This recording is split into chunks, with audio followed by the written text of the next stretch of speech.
What's going on, everybody? It's your boy, Brother Calvin. We are here for another episode of Frame to Frame. Ha ha! Won't he do it? Today, I got a very, very, very special guest in the virtual building, and he's ready. So we're going to bring him right in. I know y'all know who I'm talking about. It's the man himself in the virtual building. Just sent you the request. Oh, snap! He's in the. What's up, bro? What's going on with you? Not much, man. I hate you getting your brandy on. I hear. Hey, that's wifey right there, man.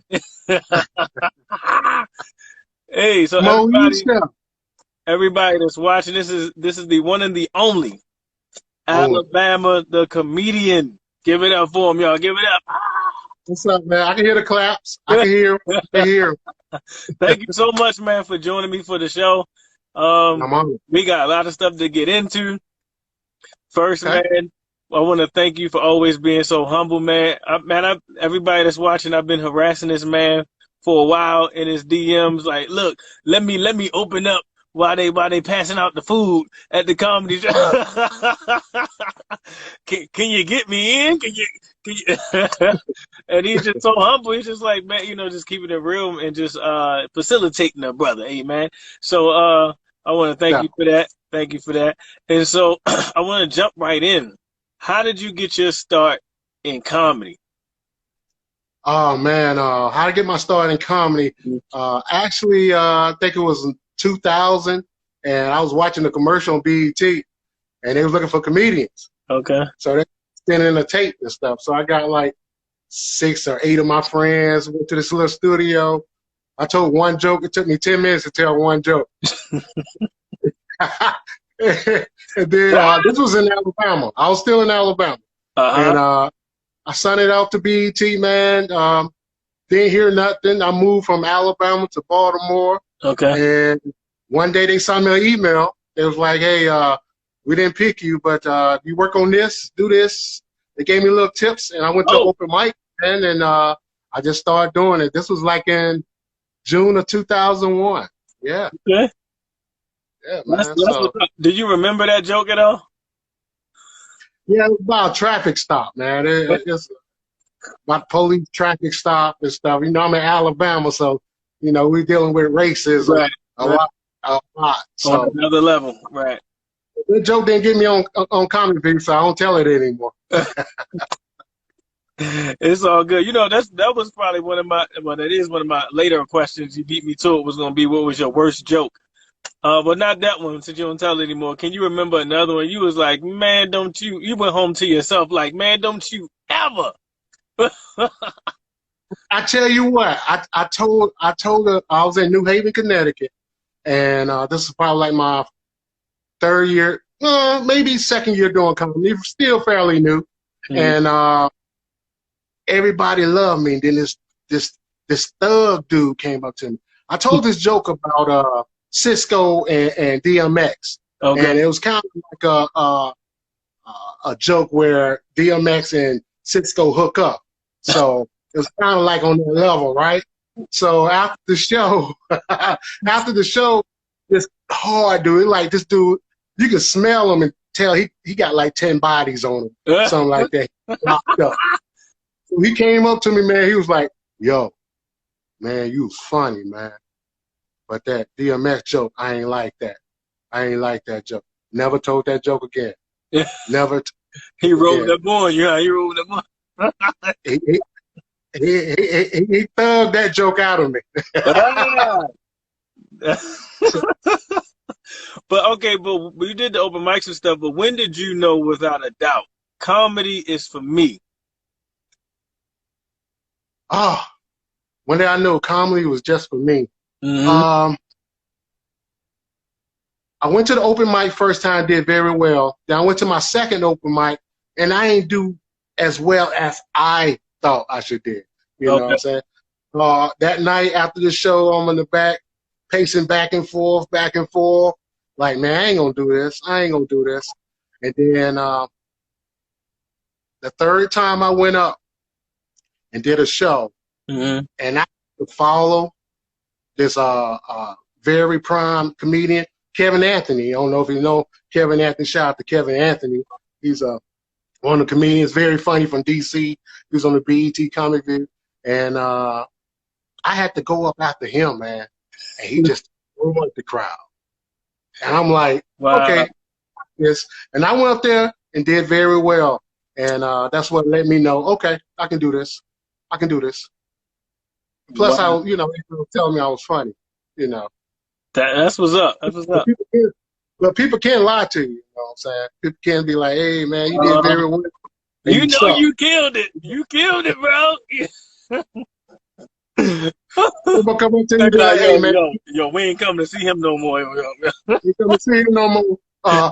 Some of them come up to you and be like, keep doing what you're doing. You know That's what I'm saying? it. That's it. Keep doing what you doing. Doing what you doing. That's it. That's just like in church. Sing your song, baby. When you go up for that note and you don't hit, sing your song. Because what they're saying is that ain't nobody else's song but yours. Because it don't work that way in comedy. You be in church and singing, you start making mistakes, and they be like, come on, baby, keep it going, keep it going. Let them use it. No, they like, keep it on, get off. That's it. End it now. We are not going to sit through your struggle with you. We are not doing that.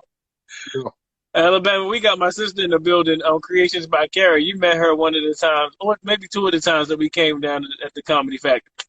Okay. But let's segue into that. How did you, so for those who don't know, he's a resident host, has a residency at the Baltimore Comedy Factory, where he opens for everybody with an incredible set. Don't doctors have residencies and stuff like that? What you saying again? Yes, I'm a comedy doctor. Don't doctors have residencies and stuff? I mean, Celine and them, they having Vegas residencies, where they perform the same show 190 days or something like that in a row. So if you go to the Baltimore Comedy Factory, you will see him hosting and doing his set, and weaved in this hosting, killing it before everybody comes out. And so how did you land that? And what do you hope to gain from this experience? Well, not only do I, just to give you a little tidbit, not only do I host the shows, or sometimes I might middle, but I also involve in booking the comedians that comes to the clubs also. Ooh. When y'all see the Rays and Corey Holcombs and JB Smooths and influencing that. And that's something I've been doing since we've been at other locations. Okay. I've been doing that probably like 12, 13 years for the club, So that also me booking them also allows me to perform. I'd be like, hey, man, I brought you here, allow me to perform. And that was some of the things that I wanted to do prior to even me stepping on the stage. I wanted to be influential and in a comedy club setting, or a setting where I'm bringing comedians to great audiences that usually it might take a little time for them to see a certain comic. So I try to play a part in that. It helps a lot. Not only do I get to build rapport with some of these comedians that you named, and the network with some of these comedians came, but it's also allowed me to, expand of what I want to talk about, because it let me see what other comedians are doing, and let me know that I'm funnier than all of them. Get them! You gotta turn up. You got to. Hey, man, but to each their own. But I love doing it. I love doing it. And that's what makes the difference, man, when you love doing what you do. I can tell you love doing what you do, man. I can tell every time. I can't wait. We got to open back up, man. We got the comedy club. We got to open back up. I'm be out there with them white people. I'm be right there on the steps. Open up. Somebody gonna be like, there's always one Negro with them. I'll be like, protest. Yeah, that's me. Open the door. Open the door. Because ain't nothing worse than a comedian that don't love what they doing, man, and they up there just like, oh. You have to love it, man. You have to love it, because behind the scenes, stuff can get a little dramatic. Okay. Because you in show business, and I try to preach people that you're in show business, not show friends. Right. And Once you realize that, that's not saying you can't be friends with people, but you got to keep things in perspective as how you handle situations when somebody is, doing this or that, either in your back or right in front of you. Wow. Yeah. I know that's interesting every time, man, especially to see which one, who it's coming from too. Oh man. I wish I could do how they had The Last Dance with Michael Jordan? I wish I could get behind the scenes. and it's funny, and it's some interesting stories, man. Behind the scenes, easy. But comedy is, I love it. I love it. I love booking the comedian. I love working with it. That's what's up. Let's jump backwards again. I'm gonna be bouncing around. What made you move to Baltimore? Met a woman. Oh, snap. That's it. Move on. Next question. wait, wasn't that in one of your comedy sets though? Yeah. Now that I think about it, you did tell that story in your comedy set.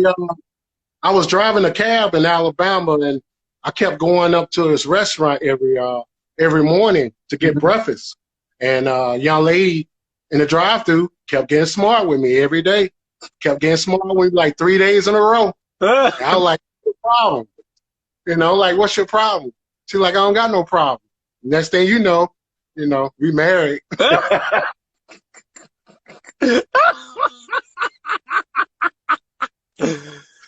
Which became a big problem. But yeah, so that kind of influenced me to actually move to Baltimore. Now it didn't work out. It didn't work out. But I will feel that it is what it is. God work out things, and He'll put me in a place, and I guess He used that as a tool. Right. So, but the devil give you stuff too, though. So I don't know. Preach, brother. I'll find. So I ended up in Baltimore, and that's where I'm at. Okay. How do you liking it here, though? I like it. The violence. The violence is the black on black violence, right? Because you used to the other kind of violence. Man, man, it's like they like in a video game. Like they think you get more lives. You don't get but one life, man. You don't get but one life, and it's just so crazy, man. Like Baltimore it's something, man. That's what the coronavirus. Baltimore, the only city where you quarantine and the murder rate still go up. I don't want. Plus it's the second a lot more viruses than corona here in Baltimore. So, yeah. No, man, no. All right, so, I know, man, it's crazy. Only the strong survive up in here, man. Yeah. Yeah. Strong. Right. Strong, man. Strong. So if you say it again. Go ahead. Sorry, man. It's Instagram. If you weren't doing comedy, what other career would you be doing? I'm not saying if comedy failed. I'm saying what other career dreams, maybe you might have had. Well, I always want to be a sports journalist. Okay. I love sports. I was on the play sports in high school, and also at the same time, I will work for the school newspaper. So sometimes I will play a game after the football game or basketball game. I go interview the guy on the other team who's like the star player. Okay. He probably just kicked our butts, or I just kicked his butt, and I'll be like, "Hey, man, what you do this interview?" And a lot of them did. I got to interview some NFL players before, and some high-profile college players. So that's been some type of area that I would love to be in. Who knows? I might start a little column. Right, I'm about to say it's still time. Yeah. Still time. And then you got the comedy edge on there, man. That's ridiculous. Yeah, man, I love it. I love sports, and ESPN. My ESPN watching. Here we are. Here I go. Right. Be like, he told me, and there he is. That's it, man. Who are your comedic mentors? I had this one guy when I moved here to Baltimore. You mean mentors or people I like or inspired me? Let's do both. Let's do both. I had this one guy when I first moved here to Baltimore. People wouldn't know who he is. His name's Sean Sanford, and he's from Cleveland, Ohio. He's one of the guys I met when I started doing my open mic, and he's one of the ones that really, really helped me as far as my writing. Because Calvin, when I started to write my material out, I write out. Well, I'm gonna say word for word. I put in hands and the thieves and the thieves. I put in word for word what I was gonna say, and he was like, "Man, don't do that. You'll sound like a robot. You don't want to sound robotic." So he just told me how to write, how to.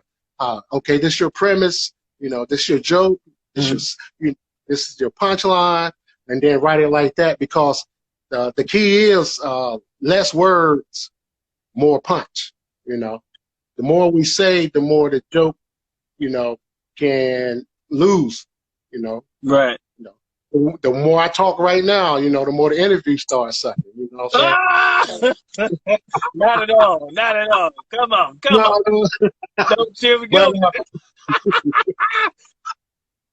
Less words. Just tell me less words, more punch. Less is more.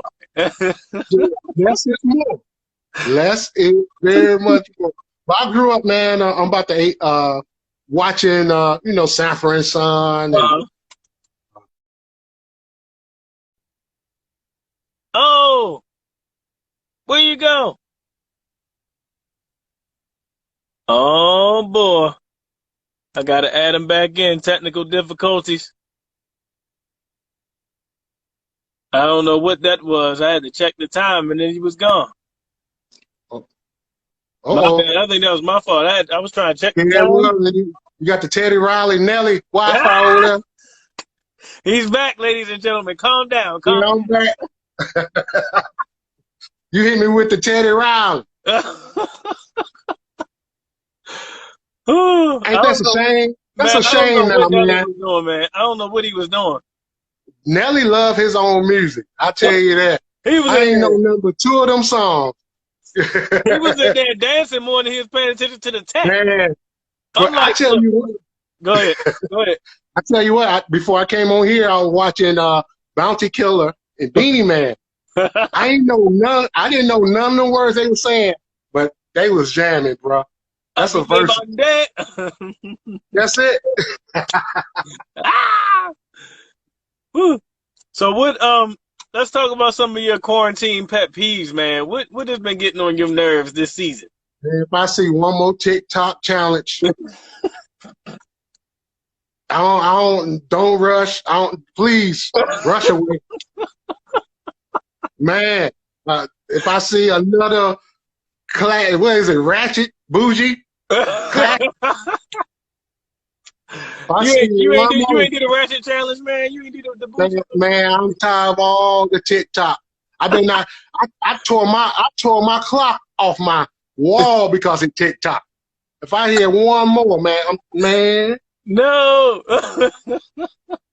man, I try to tell you, and not to sound empathetic, but less empathetic. But if I see Alone Together commercial, come on, because I've been by my damn self. That's all I'm saying. I ain't been alone together with nobody. I mean, nobody struggle like with me. That's all I'm saying. But no more TikTok. No more TikToks, man. I was watching something, and they were showing quarantine fails, and they had like people like this dude was at the supermarket working. He had the plastic gloves on, leaning on the counter like this. You're like, man, the glove in your face after you done touched the trash can and everything else. But I understand that people bored. That's why we need to get the comedy back, man. I mean, we're gonna think they real funny after this. It's gonna be like a million comedians after this. They'll be like, man, I got these views and stuff like that. And I'm just saying, and please tell the sisters, please I love my sister. Put some clothes on. Please put some clothes on. Man, I never thought, I mean, as a man, I never thought in my mind, like, I get tired of seeing this. Put some clothes on. Please. Just for something. You know. I'd be like, is that all they do? How do you get that job? I mean, somebody had asked me. You get this model job. Is that application? Do you get money for that? They get paid for? They post their cash apps at the end of the video, at the bottom of the video. Oh, that's it. Only fans only. Right. That's blowing up. I probably need to start me a fans only. Turn up. Because you've been doing your weight loss thing too, man. I know you was preparing for something. You was preparing for OnlyFans. But this only thing about quarantine, man. I ain't gained no weight, but I ain't lost none either. Okay, I mean, hey, happy medium, right? You in the middle. No Bra Nation. One of the comments, no Bra Nation. I see it. Y'all better keep it clean in the comments. This is a family show. You say bra. Right. I just want to let them know before they start. Because one started, then it'd be a whole avalanche. Yeah, they on Instagram wilding. All right, so let's talk about post-quarantine, right? So let's say you about to do the Ala Bama national tour, post-quarantine. As soon as the doors kick open, who you got on your lineup? Who I got on my lineup? When we open up, I want to bring them 85 South boys. Them my boys, man. Okay. DC Young Fly, Chico. Right. As a group, a group. I know. When you talk using one of the, I know who they are, man. Not separate, as a group. He want to bring Bell Biv DeVoe, not one of y'all. You don't want just Michael Biffin showing up. You need the other BD for the BBD. Exactly. Exactly. But I would love to, man. I would love to have. We see 500 people in that club. It's one of the biggest clubs in the nation, which is good. And Baltimore people come out to laugh. I love to work with Cat Williams, man. Y'all would be good together. Y'all would love stuff. I wouldn't even be around. I just be on the show. I don't even got to speak to him. You know what I mean? I could be like, hey, Cat, and that's all we got to say. On stage. Don't got to be all around him or nothing, give him a chance to wild out on me and I end up suing him. I don't want to do that. Have you ever thought about doing film and TV? Actually, I would love to do some film. I've been studying this book, actually. I'm show it to you. Something I've been doing during the quarantine, but acting on stage and off, man. Okay. So it's just some of the things we're trying to pick up and nuances of acting, doing films, and the breathing, and some of those tools I use during my stand-up, I'm me, but, I'm not me. Right.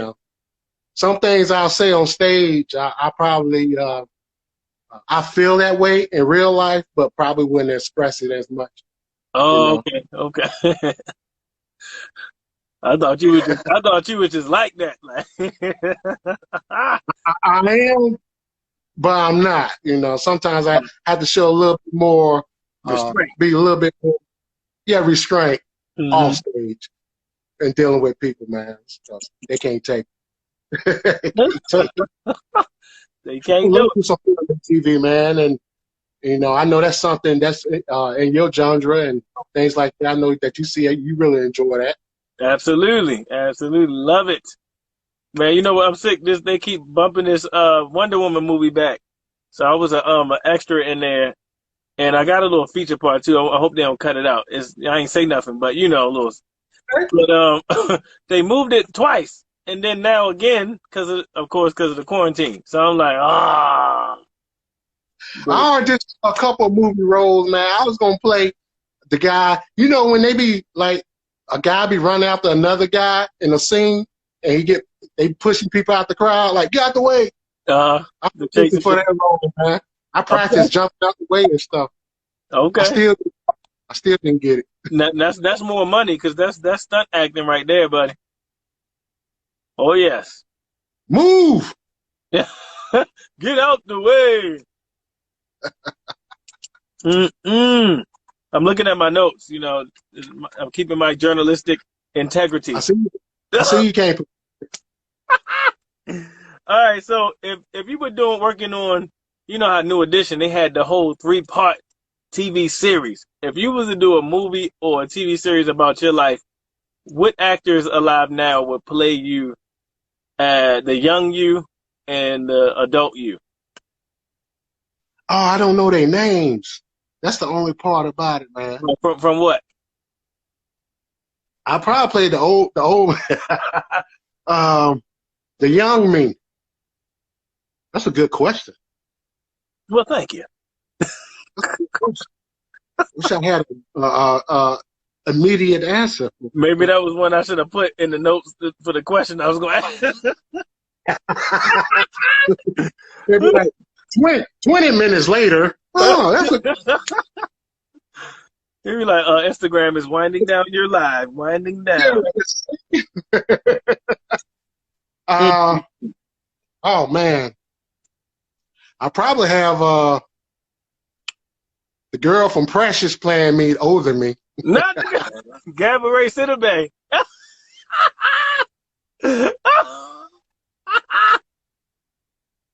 You ain't right. You ain't right. She'll probably play the older me. And the baby, and the younger me will be the younger Raputia. Younger Raputia or Norbert. No! You on here roasting yourself. Oh, that's not. Yeah. That's a good question. Since you on here roasting yourself, if you were to if Comedy Central called you right now and it was like, we want to do your roast, and then they asked you to approve the lineup, who would you put on your lineup? Just throw out 8 to 10 people that you would allow to roast you. Michael Blackson. Okay. Lou Nail. George Wilborn. Dang. Talent. Okay. Trevor Noah from The Daily Show. Okay. And Warwood Jr. from The Daily Show. Okay. And I most definitely have to have somebody like Wanda Sykes. Wanda Sykes. Bring in the ringers. Bring it on. I'll probably leaving tears. Oh, joy. I don't want to hurt somebody. Right, man. So you gotta be strong to get a roast, man. To get roasted, you gotta be tough. Yeah. You gotta be tough. But I'm always the type that I'll beat you to the punch. You know, okay. I know thyself. So. Thyself. Know thyself, man. Who would you want to roast? Give me like 5 people right now. If they called you, like, I'm there, I'm roasted. Who I would like to roast? You probably like anybody. Bring them up. I would love to roast Ben Affleck. I hate black in movies. Anthony Mackie. Okay. You know who Anthony Mackie is? Of course. Yeah, I don't like him either. You don't like what Anthony all he did was act. What did he No. But Anthony got that little eye too. You ever watching the movie? He got the Forrest Whitaker. I want to roast Forrest Whitaker. That'd be a good one. I would love to. Wow. And Trump. I would love to roast Trump. Oh, don't we all, man? Sign me up on the open mic. Sign me. Everybody do. Who your top 5 favorite comedians of all time? All time, dead or alive? Yes. Eddie Murphy. Okay. Steve Martin, Mm-hmm. Bernie Mac.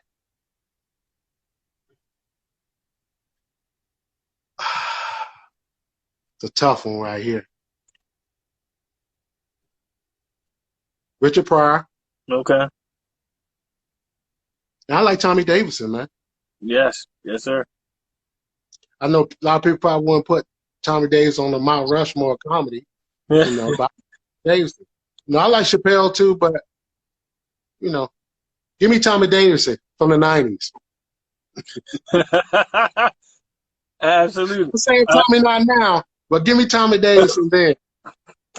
You know, cause Tommy was he used his body, he sung, he Right. did a little stuff like that, and that's all. And Tommy Davis was one of the ones that really influenced me to do comedy. Because when I first started doing comedy, I didn't sing, but I did parodies, I did song parodies and things like that. Sort of, kind of, not quite like a Weird Al Yankovic, but more Martin Will Al, where I take a song and change it up, and people was going for it until I kept running into problems with DJ.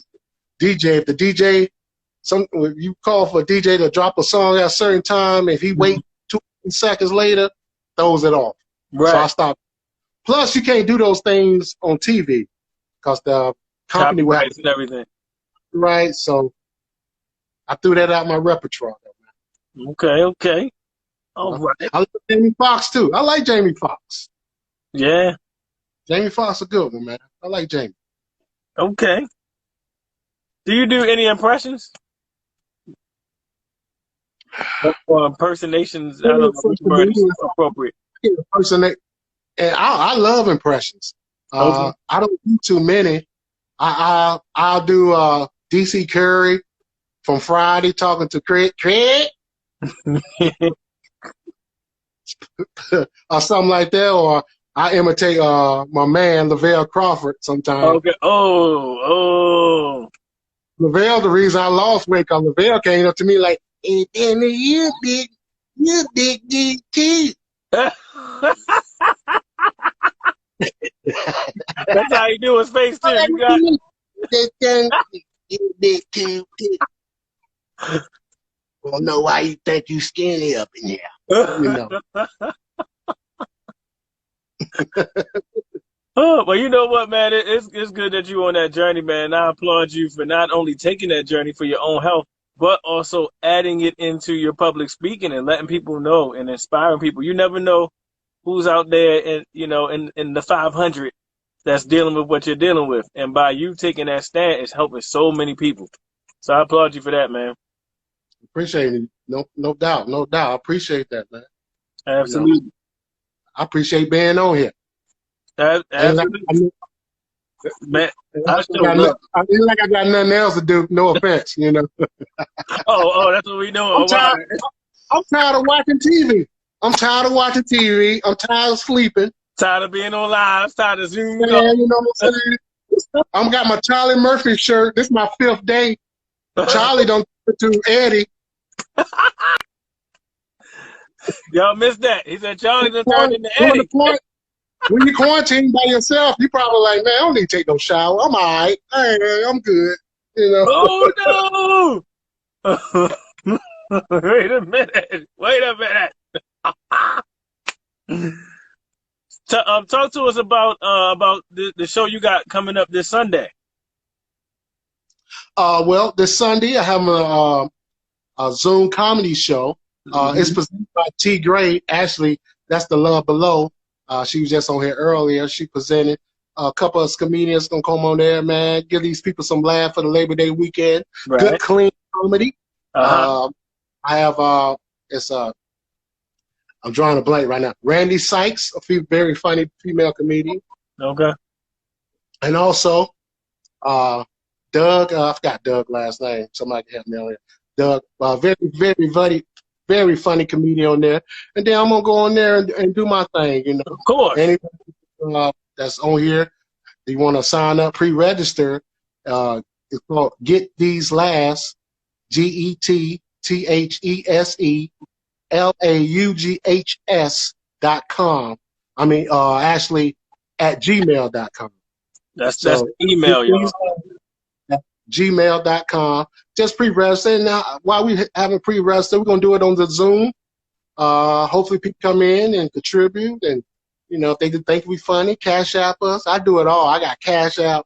I got Venmo. I got Zelle. You can send a pigeon. I take it. We take EBT. I'll go to the store with you. Get some groceries. Hey. Come get it how you live. Quarantine wealth, man. Because there's going to be a lot of food stamp and unemployment fraud going on. I don't understand. I can't do it. So if you had to introduce Trump coming to the stage, take us to the Baltimore Comedy Club. You introducing Trump. And I know it's hard because I asked you not to cuss. I'm sorry. No. It's not that. I used to tell this joke about Chrisette Michelle. She did his inauguration ball. Don't crack. And people was mad at Chrisette. People was mad at her. And then I said, like, how much did she get? They like $150. I'm like, sure, I'll introduce Trump. I'll be out there. I have my jazz hands and everything. I couldn't. Man, I'll be like, man, coming to the stage. This piece of shit. I don't know why he became president, but I hate this mother. If all y'all can sit down right now and boo and give it up for this orange mother. I wouldn't say nothing. Ladies and gentlemen, there you have it. There you have it. Were there any projects that you were working on right before the shutdown that were kind of stopped other than the Comedy Factory?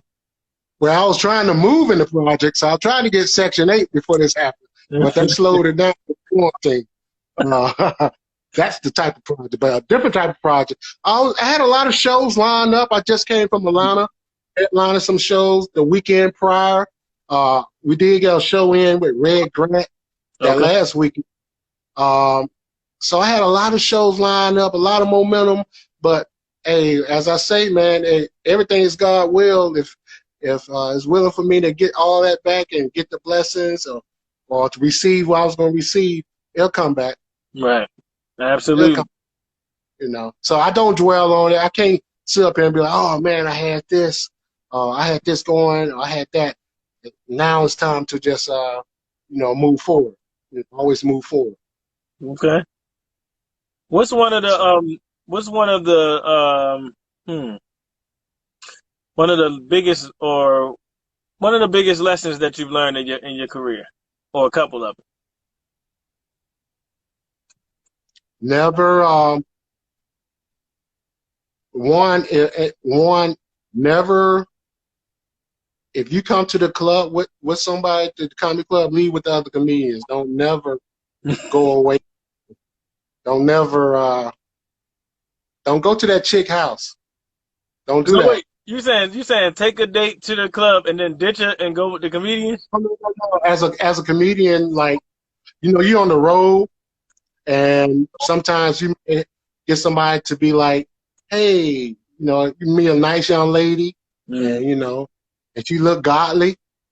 Don't use that word, godly. Hallelujah. And don't lead the crew. Don't lead the crew. Never go to that place. Like, she invites you, hey, come to my house after we're gonna have drinks. Come to my house. Don't go to the house. Don't do that. What happened at the house? What happened at the house? Something can go wrong. That can misery. You don't want that. You don't want that. In chains.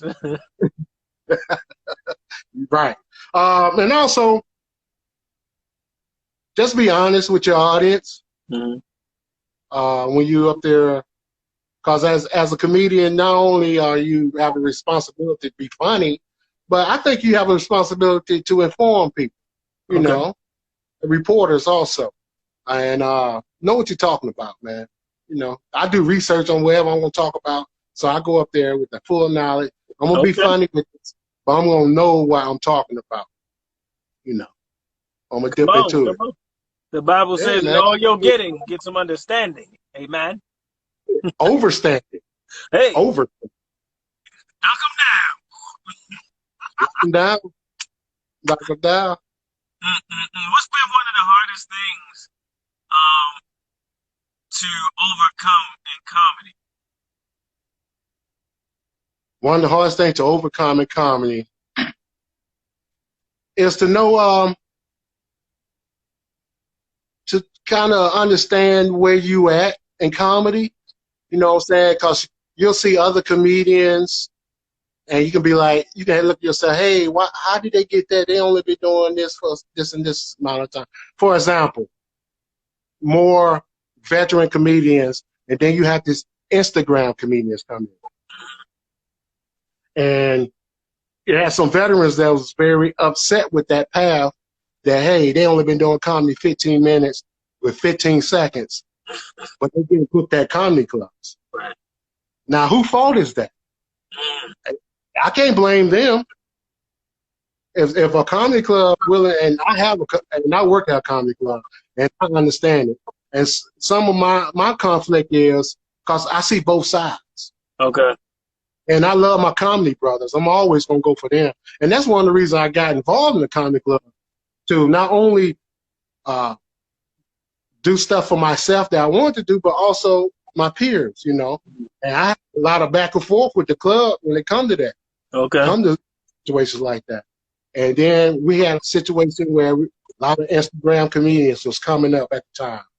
The Country Wayne, the B. Simones, the J. Hilarious. And the club took on the stance, well, we want real comedians, you know. We want the real comedians, the Heartbread, the Bill Bellamy's, the Ali Sadiq's, those type of comedians that went through that. Very funny.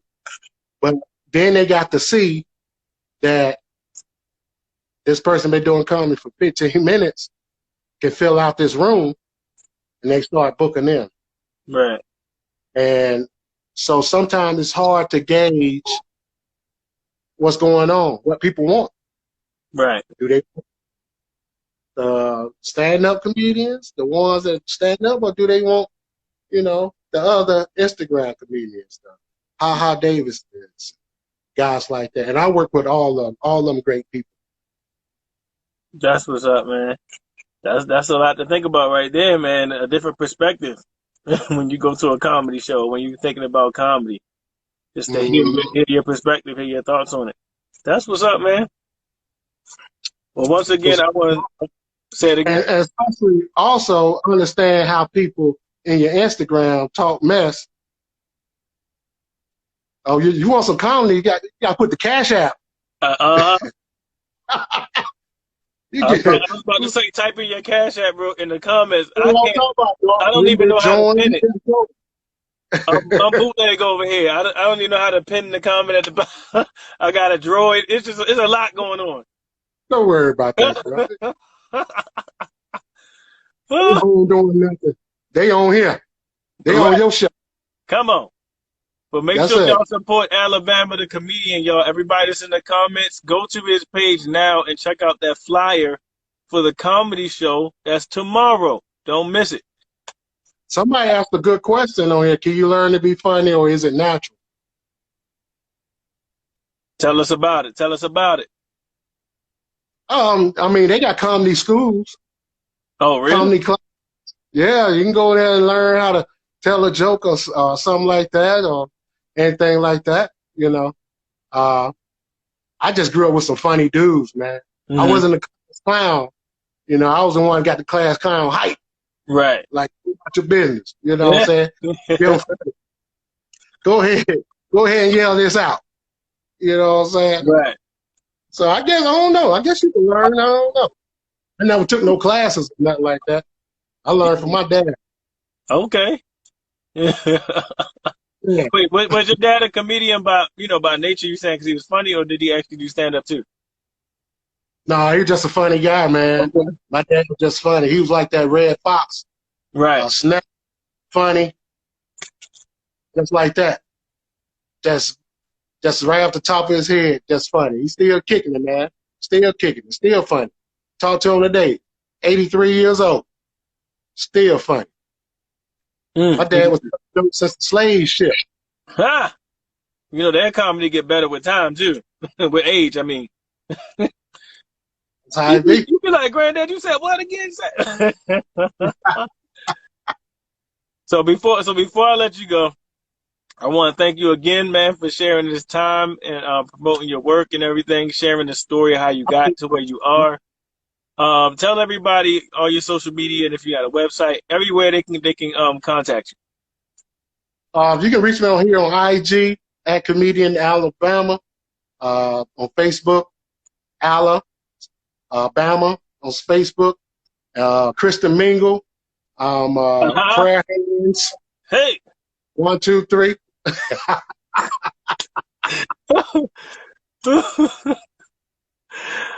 All right, brother. Thank you so much for your time, man. I will see you soon. Take care of yourself, man.